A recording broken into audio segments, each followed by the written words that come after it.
अगर delivery time से पहले डिस्चार्ज आता है, ब्लीडिंग होती है, तो लोग समझते हैं कि हमारी कैट ने मिसकैरेज कर दिया। लेकिन अक्सर औक़ात बच्चे भी बाहर नहीं आते, कैट भी रेस्टलेस होती है, खाना पीना छोड़ सकती है या फिर वो बहुत ज़्यादा ज़ोर-ज़ोर से म्याऊँ कर रही होती है।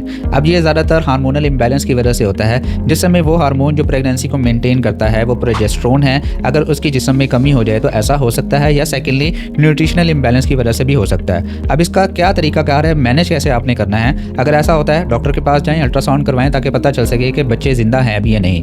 अगर कैट में से डिस्चार्ज कंटिन्यूसली आ रहा है, पेट रेस्टलेस है, बिल्कुल लेट चुका है, लेथार्जिक हो चुका है, तो फ़ौरन आपको डॉक्टर के पास जाना चाहिए ताकि फ़ौरन एक आइडिया लगाया जा सके अल्ट्रासाउंड करने के बाद कि आया कि बच्चे ज़ाया हो रहे हैं या डिस्ट्रोशिया तो नहीं है, मतलब बच्चे आपस में फंस तो नहीं गए, या हो सकता है कि बच्चे अंदर मर भी सकते हैं। डॉक्टर हमेशा डायग्नोस करने के बाद आपको कुछ ऑप्शन देते हैं, जैसे कि इंजेक्शन लगाया जा सकता है, हार्मोनल इंजेक्शन होता है, या फिर सर्जरी की तरफ भी जाया जा सकता है।